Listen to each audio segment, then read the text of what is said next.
Hello friends, welcome to my channel that is Adams Economics, Easy Economics for the Beginners.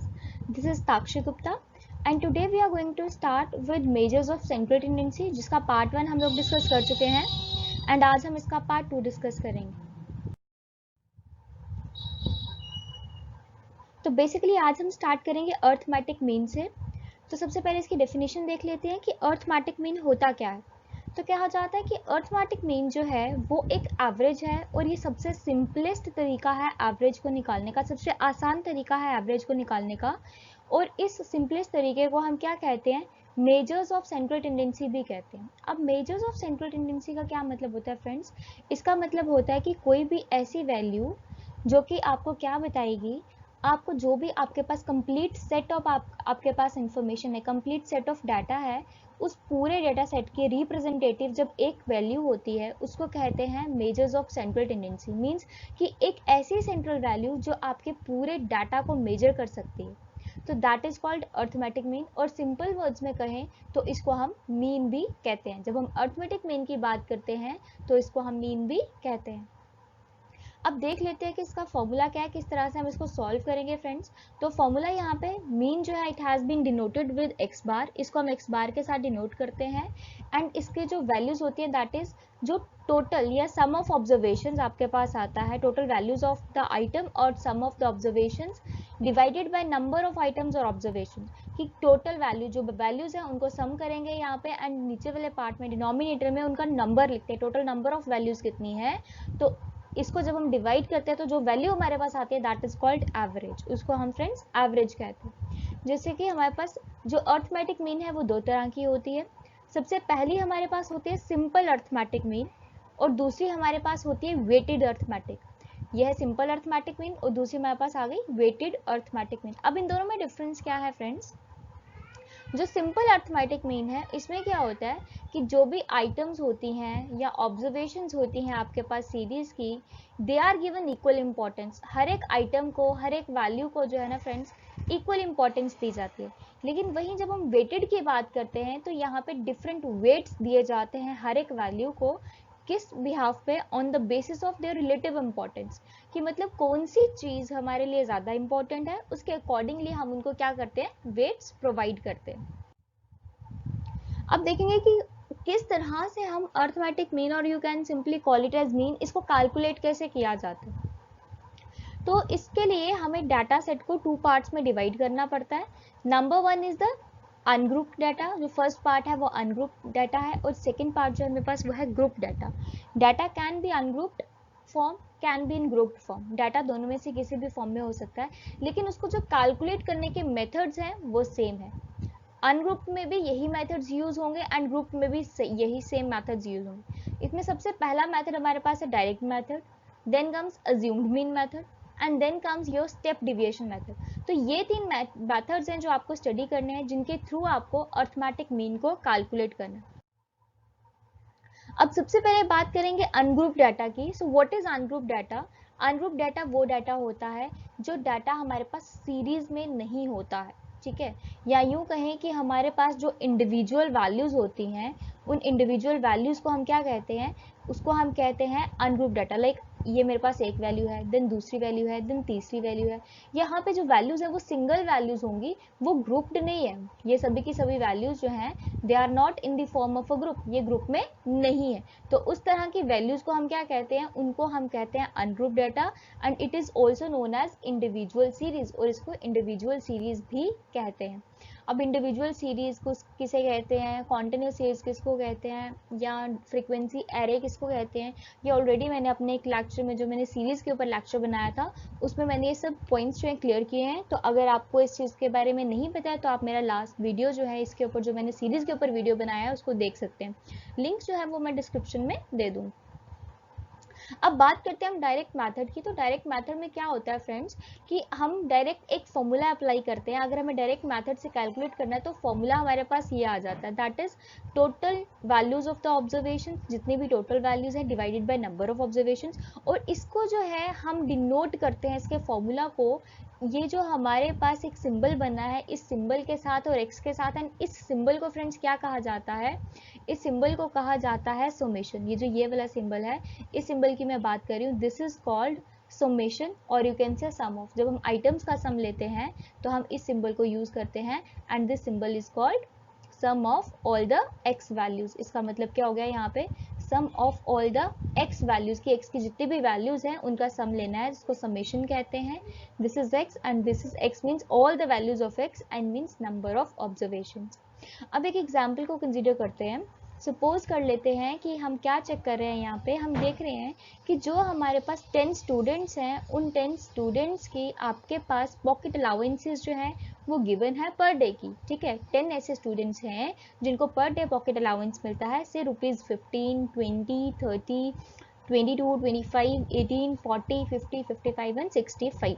ये different बच्चे हैं और इनको ये पॉकेट अलाउंसेस मिलते हैं, और हमें कहा जाता है कि इनकी एवरेज पॉकेट अलाउंस मीन्स एक ऐसी वैल्यू निकाल के बताओ जो इस पूरे डाटा सेट को रिप्रेजेंट करे। तो हम कैसे निकालेंगे, उसके लिए हमने ये फॉर्मूला लिख दिया कि x बार जो है वो किसके बराबर है, that is equal to summation x upon n।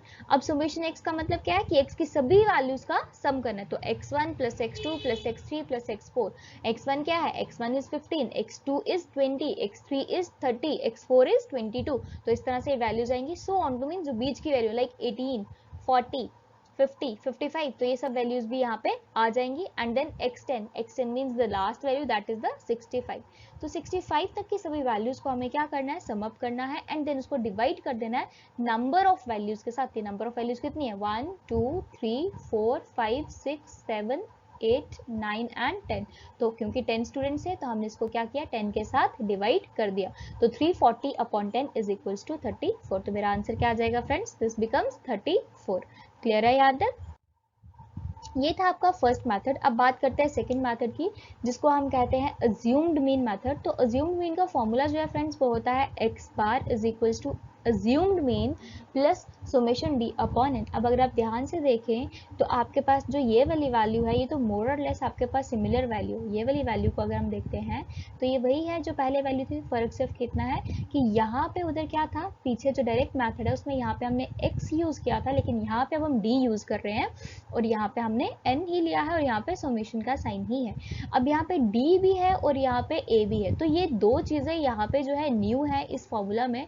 तो हम देखेंगे कि ये किस तरह से हमें इनको अंडरस्टैंड करना है। व्हाट इज a क्या है, यहाँ पे a stands for the assumed mean या फिर अज्यूम्ड मीन है, d stands for your deviations.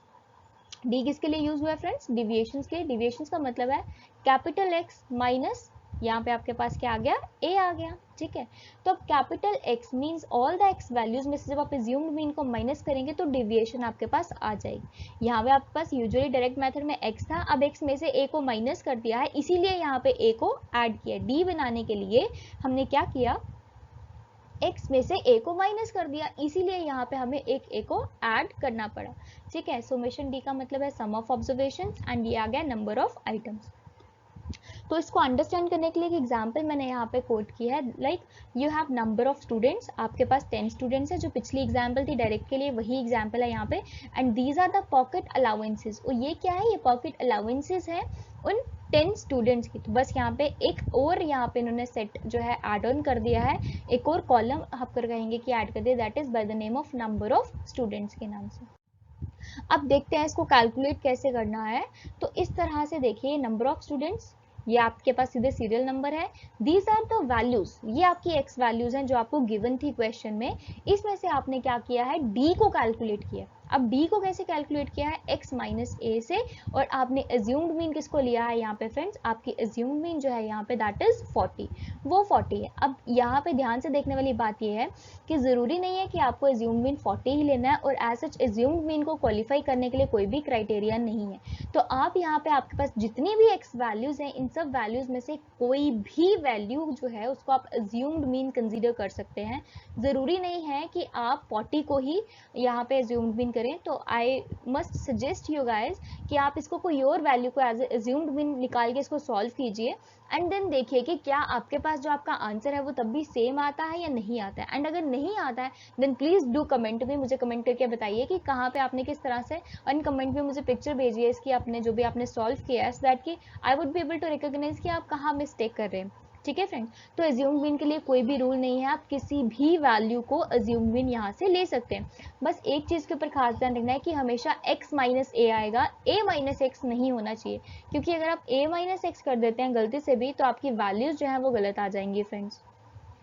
अब ये देखिए, ये जो ऊपर वाली वैल्यूज है आपके पास, ये वाली, ये क्या बता रही है, इनका सम जो है दैट इज इक्वल्स टू 110, लेकिन आगे कौन सा साइन लगा है, माइनस का साइन लगा है, माइनस 110 इसकी वैल्यू आएगी। क्यों?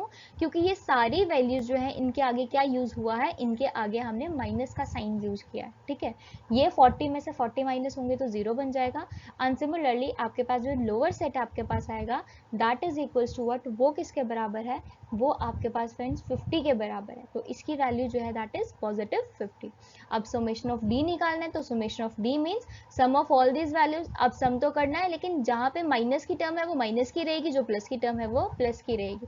तो जब आप 110 में से 50 को कट करेंगे तो आपके पास वैल्यू आएगी 60 एंड दैट इज ऑफ -60। क्यों? क्योंकि आपकी जो बड़ी टर्म है उसमें साइन क्या दिया है आपको फ्रेंड्स, माइनस का साइन दिया हुआ। ठीक है, अब सबसे पहले हमने क्या किया, हमने ये अज्यूम किया, अब इसका क्वेश्चन सॉल्व कर रहे हैं हमने ये अज्यूम किया कि जो मीन है वो आपके पास a that is equals to 40 के बराबर है। तो सम ऑफ पॉजिटिव डिविएशंस कितना आ रहा है आपके पास, दैट इज ये वाला जो सम है आपके पास पॉजिटिव डिविएशन का, ये आपके पास 50 है। देन नेगेटिव डिविएशंस का सम है आपके पास 110। उसके बाद जो आपके पास नेट सम आता है, नेट सम मीन्स ये जो फाइनल समेशन यहाँ पे जो वैल्यू आती है वो आपके पास ये आ गई। अब आपके पास क्या करना है, सिंपली आपको इन सभी वैल्यूज को सब्स्टिट्यूट करना है फॉर्मूला में। फॉर्मूला क्या है मेरे पास, x bar is equals to a plus summation d upon n। तो a अज्यूम्ड मीन क्या है मेरी 40, यहाँ पे मैंने 40 लिख दिया। इसकी वैल्यू मेरे पास -60 है तो वो मैंने -60 लिख दी। देन उसके बाद n जो है दैट इज ये जो वैल्यूज हैं ये मेरे पास कितनी है, 10 है, तो यहाँ पे मैंने 10 लिख दिया। एंड 10 और ये हमारा 0 0 गेट्स कैंसल्ड आउट और बचेगा क्या, 40 माइनस 6 बचेगा which is equals to again 34। तो ये वैल्यू भी आपके पास किसके बराबर आ रही है, 34 के बराबर ही आ रही है। पिछले सेट में भी आपके पास जो डायरेक्ट मेथड है वहाँ पे भी आपके पास मीन की वैल्यू 34 आई है और यहाँ पे भी आपकी मीन की वैल्यू जो है वो 34 आई है। ऐसा क्यों, क्योंकि हमने सेम डाटा सेट को यूज किया है। ठीक है, बस करने का तरीका थोड़ा सा अलग है। अब देखिए यहाँ पे एक और ट्रिक है आपको याद रखने के लिए कि आपने यहाँ पे d लिया है क्योंकि आप d में से क्या कर रहे हैं, x में से d को माइनस कर रहे हैं। फॉरगेटिंग d आपको क्या करना पड़ेगा, x में से a को माइनस करना पड़ेगा। क्योंकि आपने यहाँ पे a को माइनस किया है तो आंसर में आपको a को क्या करना पड़ेगा, प्लस भी करना पड़ेगा।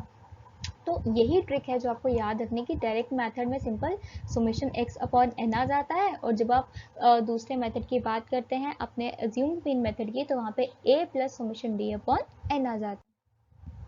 यही तीसरे स्टेप की बात कर लेते हैं और you can call it as third method जो है that is known as step deviation method. इसको हम स्टेप डिविएशन मेथड कहते हैं।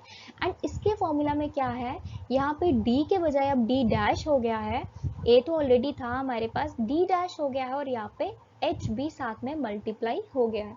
अब ये d डैश होने का क्या मतलब है, d डैश कहाँ से बना, तो मतलब आपको जो वेरिएशन दिख रही है वो कहाँ दिख रही है, वो यहाँ पे इस एक d में दिख रही है जो पहले x था फिर d बना और अब d डैश बन गया है और एक ये जो h है ये यहाँ पे और एड ऑन हो गया है। तो यहाँ पे देखिए इसके बाद व्हाट हैपेंस, a क्या है, अगेन आपकी अज्यूम मीन ही है सेम। d डैश जो है वो डिविएशंस तो है, x माइनस ए तो उसमें था, लेकिन उसके साथ आपको अब इसको क्या करना है, h के साथ डिवाइड भी करवाना है। किसके साथ डिवाइड करवाना है फ्रेंड्स, h के साथ। व्हाट इज h, h क्या है, h आपके पास यहाँ पे है आपका कॉमन फैक्टर।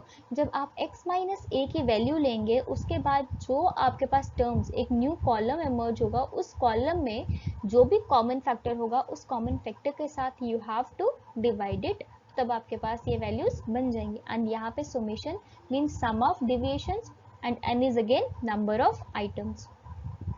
अब ये आपके सामने यहाँ पे एक न्यू एग्जाम्पल आई है, ये आपके पास 10 हाउस होल्ड्स हैं एंड ये उनका मंथली एक्सपेंडिचर है 10 घर और उनका महीने का कितना एक्सपेंडिचर होता है चाहे वो किसी भी चीज़ को लेके होता है, वो वैल्यूज़ आपको गिवन है यहाँ पे 50,000, 60,000, 40,000, 70, 80, 20, 10, 30, 90 एंड 1 लाख तक ये वैल्यूज़ आपकी गई हैं। तो फ्रेंड्स ये जो वैल्यूज़ हैं आपकी, अब ये बहुत बड़ी वैल्यूज़ हैं, तो इनको सिंपली अगर आपको विदाउट कैलकुलेटर कैलकुलेट करना है, so it is not possible for anyone to calculate them. तो इसको ही छोटा करने के लिए हमने अपने फॉर्मूला को बड़ा किया होता है। अभी देखते हैं कैसे। अब यहाँ देखिए, ये आपके सामने टेबल आ गया, ये हाउस होल्ड्स आ गए 10 और ये मंथली एक्सपेंडिचर। ये दोनों कॉलम्स जो है ये आपको ऑलरेडी गिवन है क्वेश्चन में। आपने एक न्यू कॉलम, थर्ड कॉलम बनाया है जो कि डी का कॉलम है, जो कि हमने अज्यूम मीन में भी बनाया था। क्या वैल्यू थी? x माइनस ए। अब यहाँ पे देखिए मैंने 50,000 को ही एज्यूम्ड मीन ले लिया है, फर्स्ट वैल्यू को ही मैंने क्या कर लिया है, अज्यूम्ड मीन जो है वो ले लिया है। एंड उसके बाद मेरे पास जो वैल्यूज आ रही हैं, कुछ पॉजिटिव वैल्यूज आ रही हैं, कुछ नेगेटिव वैल्यूज आ रही हैं, ठीक है। अब मैंने जब इसको क्या किया, माइनस किया, तो मेरे पास तब भी वैल्यूज काफी बड़ी वैल्यूज आ रही है, लाइक 10,000, 20,000, 30, 40, 50,000 तक मेरे पास वैल्यूज आ रही हैं। अभी भी इसको कैलकुलेट करना मेरे लिए डिफिकल्ट है, तो इसके लिए मैं क्या करूंगी, मैं एक और कॉलम बना लूंगी, डी डैश का कॉलम, जिसमें जो भी मेरे पास x माइनस ए की वैल्यू आई है, दैट इज d की जो वैल्यू आई है, उसको मुझे h के साथ क्या कर देना है, डिवाइड कर देना है। अब अगर आप यहाँ पे देखें तो इन सब वैल्यूज में सबसे छोटी टर्म कौन सी है, 10,000। And 10,000 is common in all the terms, सभी टर्म्स में 10,000 जो है वो क्या है फ्रेंड्स, वो कॉमन है, ठीक है। सो h इज इक्वल्स टू 10,000, इसीलिए मैंने h को क्या कर लिया है, 10,000 ले लिया है। तो अब मैं क्या करूंगी, अपनी सभी वैल्यूज को, ये जो हमारे पास d में वैल्यूज आई हैं, सब वैल्यूज को मुझे इस कॉमन फैक्टर h के साथ क्या करवाना है, डिवाइड करवाना है। तो 10,000 अपॉन 10,000 इक्वल्स टू +1, माइनस की वैल्यू है तो -1, 20,000 के नीचे जाएगा तो 2, 30 के नीचे जाएगा तो 3, -30 के नीचे जाएगा तो -3। तो इस तरह से आपके पास ये वैल्यूज होंगी। अब यहाँ पे जो आपके पास ये जो लास्ट कॉलम आई है, फोर्थ कॉलम, इसकी वैल्यूज देखिए, +1, -1, +2, +3, -3। तो क्या इन वैल्यूज को ऐड या सब्ट्रैक्ट करने में आपको किसी भी तरह के कैलकुलेटर की जरूरत पड़ेगी? बिल्कुल भी नहीं पड़ेगी, और ये सिंपल से आपका कैलकुलेट हो जाएगा। यहाँ पे आपके पास जो पॉजिटिव वैल्यूज आ रही हैं उनका सम आपके पास 15 आ रहा है, जो नेगेटिव वैल्यूज आ रही हैं उनका सम आपके पास 10 आ रहा है। तो आप 15 में से 10 को कट करेंगे तो आपके पास क्या वैल्यू आ जाएगी, यू विल हैव 5। तो 5 आपके पास यहाँ पे समेशन डी डैश की वैल्यू आ जाएगी। फॉर्मूला हमें बताया कि क्या है, x bar is equals to a plus summation d dash upon h into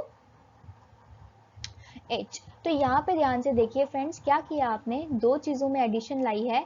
जो ओरिजिनल फॉर्मूला है उससे देखें, अगर जो डायरेक्ट मेथड का फॉर्मूला है उसके अकॉर्डिंगली यहाँ पे तीन चीज़ें चेंज हुई हैं। एक तो a एंड h, ये तो बिल्कुल न्यू आए हैं, और जो d डैश है ये भी हमारे पास चेंज हो गया, क्योंकि इनिशियली अगर हम डायरेक्ट मेथड को याद करें तो हमारे पास x था, बट अब यहाँ पे क्या आ रहा है, d डैश आ रहा है। क्यों फ्रेंड्स, क्योंकि d डैश की जो वैल्यू है, यहाँ से देख सकते हैं कि d डैश की वैल्यू क्या है, that is x minus A upon H के बराबर है। तो हमने क्या किया है, ये वैल्यू लाने के लिए, ये वाली वैल्यू लाने के लिए हमने यहाँ पे इसको a जो है इसमें से माइनस किया है और h के साथ डिवाइड किया है। तो जो भी हमने यहाँ पे किया है उसका कन्वर्स, बिल्कुल उल्टा जो है वो हमें यहाँ पे करना है। यहाँ पे हमने a को माइनस किया तो यहाँ पे हम a को प्लस करवा देंगे। यहाँ पे हमने h के साथ डिवाइड किया है तो यहाँ पे हम h के साथ इसको मल्टीप्लाई करवा देंगे। डिविजन का उल्टा होता है मल्टीप्लीकेशन एंड सब्ट्रैक्शन का उल्टा होता है एडिशन। तो वही चीज हमने यहाँ पे की and we will get this equation. तो उस फॉर्म में हमारे पास ये फॉर्मूला जो है वो बन के आता है। अब what is my assumed mean, that is 50,000।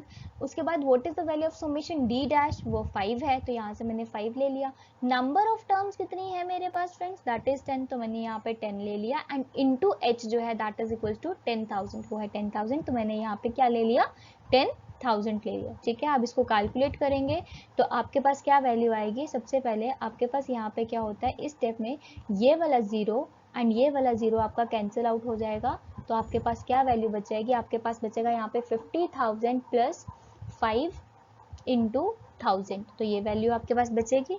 तो यही वैल्यू को आप मल्टीप्लाई करवाएंगे तो आपके पास आ जाएगा 50,000 plus 5,000, that is equals to 55,000। तो इस केस में जो एवरेज मंथली एक्सपेंडिचर है, मीन्स एक ऐसी वैल्यू जो सभी वैल्यूज को यहाँ पे डिफाइन कर रही है, उनको बता रही है, दैट इज 55,000। वो क्या है फ्रेंड्स, 55,000। होप ये क्लियर हुआ होगा आपको। अब थोड़ा सा इसको रिवाइज कर लेते हैं what we had study today. सबसे पहले हमने कहा कि हम मेजर्स ऑफ सेंट्रल टेंडेंसी पढ़ेंगे, जिसके बीच में हमने क्या पढ़ा, मेजर्स ऑफ सेंट्रल टेंडेंसी के बाद हमने यहाँ पे पढ़ा है अर्थमेटिक मीन को। एंड अर्थमेटिक मीन के अंदर हमने क्या पढ़ा है, इसके अंदर हमने पढ़ा है कि ग्रुप्ड डाटा क्या, सॉरी अनग्रुप्ड डाटा क्या होता है, एंड अनग्रुप्ड डाटा को कैलकुलेट कैसे कैसे किया जाता है। So what are the methods that are incorporated in that. तो मेथड्स में हमने देखा कि हमारे पास यहाँ पे 3 मेथड्स हैं, जिसमें नंबर 1 मेथड जो है हमारे पास that is the direct method, वो डायरेक्ट मेथड है। सेकंड मेथड जो हमारे पास है that is assumed mean method, वो अज्यूम्ड मीन मेथड है। एंड जो थर्ड मेथड हमारे पास है that is step deviation method, वो कौन सा मेथड है, वो स्टेप डिविएशन मेथड है। ये 3 मेथड पढ़े। ये हमारे पास फर्स्ट मेथड का फॉर्मूला था यहाँ पे, दैट इज समेशन एक्स बार जो है अपॉन एन, एक्स बार से हम डिनोट करते हैं मीन को, that is equal to summation x upon n. फिर हमने क्या किया, इस x में से हमने a को माइनस कर दिया, तो ये x जो है कन्वर्ट हो जाता है आपका d में, और क्योंकि माइनस किया है तो वही a आपके पास यहाँ पे आगे आ जाएगा। तो फॉर्मूला बन जाएगा a plus summation d upon n। In a very similar way जो थर्ड फॉर्मूला आएगा, यहाँ पे अब आपका d जो है वो फर्दर और ज़्यादा चेंज हो रहा है, और ये d डैश बन रहा है। d डैश के लिए क्या किया इसने, d जो है वो डिवाइड हो जाता है h के साथ, इसीलिए हमने यहाँ पे h के साथ इसको मल्टीप्लाई करवा दिया। तो यहाँ पे क्या किया हमने, ये आपके पास d की जो वैल्यू थी दैट इज इक्वल्स टू, वो किसके बराबर थी, दैट इज इक्वल्स टू वो थी आपके पास x माइनस a के बराबर। x में से आपने क्या कट किया था, माइनस a किया था। तो जब आप x में से a को कट कर देते हैं तो आपकी जो वैल्यूज आएंगी फ्रेंड्स, तो वो क्या बन जाएगी, वो बन जाएगी d। तो x के बजाय अब किससे रिप्लेस किया, d से। तो जब इसी को हम d डैश से रिप्लेस करना चाहेंगे तो इसी वैल्यू को हम डिवाइड करवा देंगे अपने h के साथ, that is the common factor के साथ, and what you will get then, तो आपके पास क्या वैल्यू आ जाएगी, आपके पास d डैश आ जाएगा। और क्योंकि आपने ये दोनों चीज़ें यहाँ पे की हैं, इसको माइनस और इसको डिवाइड करवाया है, इसीलिए आपको इसको प्लस और इसको यहाँ पे सॉरी इसको यहाँ पे प्लस और इसको यहाँ पे मल्टीप्लाई करवाना पड़ेगा। ठीक है, आई होप मैंने आज का लेक्चर क्लियर किया हो इस पार्ट पे, क्योंकि ये न्यूमेरिकल पार्ट अब स्टार्ट हो चुका है। किसी को भी कहीं पे भी कोई डाउट हो तो प्लीज़ मुझे कमेंट सेक्शन में कमेंट करके ज़रूर पूछें। एंड सीरीज़ वाला जो लेक्चर है उसकी मैं लिंक डिस्क्रिप्शन में डाल दूँगी, उसको देख लीजिएगा। सो अगर आपको मेरा ये आज का लेक्चर अच्छा लगा हो तो प्लीज़ ज़्यादा से ज़्यादा लाइक, शेयर एंड सब्सक्राइब कीजिए। चैनल का नाम तो आप लोग जानते ही हैं, that is Adams economics, easy economics for the beginners. और हाँ, बेल आइकन को दबाना मत भूलिएगा, क्योंकि इससे मेरी अपकमिंग जितनी भी वीडियोज़ हैं या जितने भी लेक्चर्स हैं उनकी नोटिफिकेशन आपको नहीं मिलेगी। So till then, stay happy, stay tuned, thank you.